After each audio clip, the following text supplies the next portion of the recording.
Olá, meu amigo, minha amiga, seja muito bem-vindo, seja muito bem-vinda a mais um vídeo aqui no canal Marco 10 Clássico do YouTube. Se você ainda não é inscrito, está chegando pela primeira vez, não deixe de se inscrever, deixar o seu like, ativar o sininho de notificações, compartilhar com seus amigos, aquela coisa toda que você já sabe muito bem.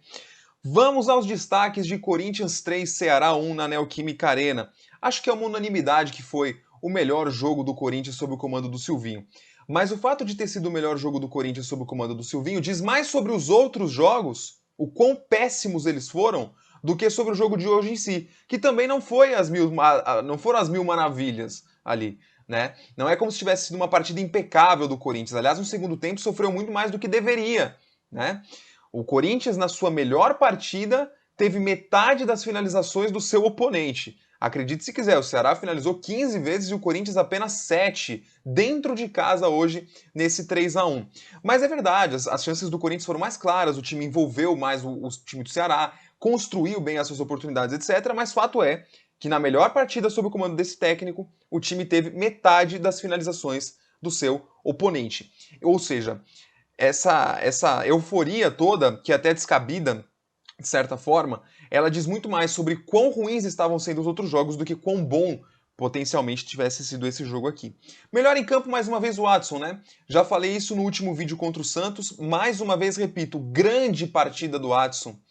Primeiro de tudo, estão sendo importantíssimas essas boas atuações dele para dividir melhor o protagonismo das nossas pontas com o Mosquito, né, que vinha sendo bastante sobrecarregado quando o ponta oposto era o Matheus Vital. O Watson não. O Watson ele é um jogador que oferece tanto a profundidade quanto a construção de jogo, seja do lado esquerdo, seja do lado direito. Ele tem um repertório de jogadas para esse modelo do Silvinho mais interessante do que o Matheus Vital, mesmo sendo mais jovem, né?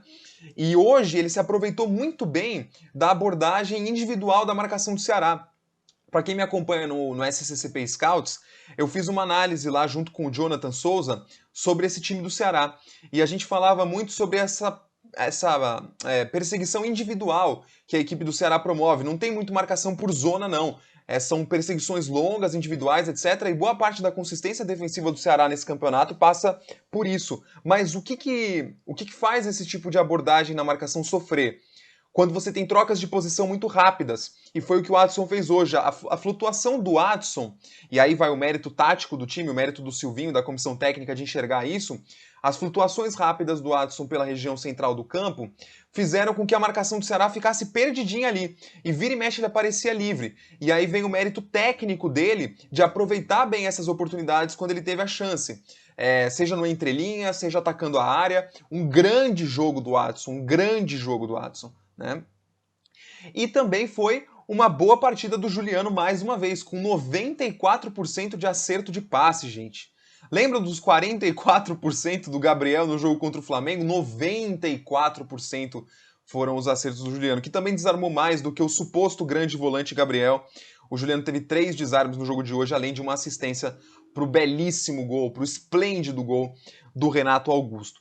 O Juliano mudou a cara do meio de campo do Corinthians, porque ele é um jogador de muito bom drible curto, algo que é fundamental nesse modelo de interiores do Silvinho, em que os meio-campistas são tecnicamente muito exigidos para fazer o time sair das pressões, e é assim que o Corinthians tem utilizado o Juliano como principal ponto de referência para fazer o time respirar, para fazer o time sair, porque ele dribla curto muito bem.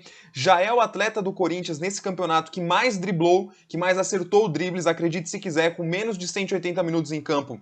Ele já é o corintiano que mais driblou no Brasileirão, e isso passa muito por essa exigência do modelo do Silvinho. O que mostra que o Juliano realmente casa muito com esse modelo, né? Ótimo acerto nos passes, sejam curtos, sejam longos, ótima percepção para ocupar os espaços, as costas da linha dos volantes, mais próximo da saída de bola do Corinthians em outros momentos, em alguns momentos interior pela direita, em outros interior pela esquerda, é o famoso todo-campista. E agora nós temos 2 todo-campistas, né? Porque o Renato Augusto tem essas mesmas características, tanto é que ele entra teoricamente para fazer o lado esquerdo, mas marca aquele gol antológico pelo lado direito, ocupando o entrelinhas da equipe do Ceará. Então também foi uma grande reestreia do nosso Renato Augusto. Mas aí vem um ponto de atenção. Quando o Renato Augusto entrou, e ficou ao lado do Juliano, que teoricamente é o meio-campo ideal, com Gabriel, Renato Augusto e Juliano, nós perdemos muito fisicamente e na intensidade na recomposição.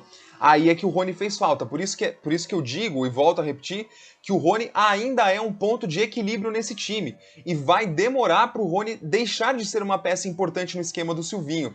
Mesmo quando Renato Augusto e Juliano começarem a atuar como titulares juntos, a tendência é que o Rony seja bastante utilizado no segundo tempo como fonte de energia para renovar ali a intensidade na marcação do Corinthians, e verdade seja dita também, com o Juliano por ali, o Rony tem melhorado bastante sua produção ofensiva. Hoje foi mais um jogo interessante dele nesse sentido, uma assistência para o Adson no primeiro gol do Corinthians nessa vitória por 3-1. O Rony fez um grande jogo, e o Rony, diferentemente do Gabriel, ele é um jogador que não transmite tanta insegurança quando tem a bola, né? O Gabriel fez mais um jogo patético, e muito por conta dessa insegurança que ele transmite quando tá com a bola no pé.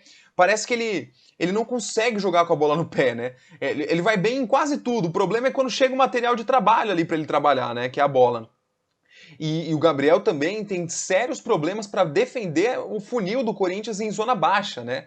Aquele 1 do 4-1-4-1 do Silvinho, que foi consagrado pelo Ralf lá em 2015, o Gabriel tem muita dificuldade de exercer esse papel, de ser aquele cão de guarda, de proteger mesmo aquela zona da intermediária do Corinthians. Ele sai muito nas perseguições desnecessárias na região do meio-campo, e isso compromete muito a solidez do Corinthians na defesa, né? O gol do Ceará, inclusive, sai dessa forma. Uma partida ridícula do Gabriel, mais uma vez, e ele é a posição mais indefinida no time hoje, né? Por mais que muitos contestem o Fábio Santos, eu inclusive, ele é uma peça já consagrada ali pelo Silvinho. Agora, essa função do 1, do 4-1-4-1, eu ainda não sei quem é que vai acabar ocupando.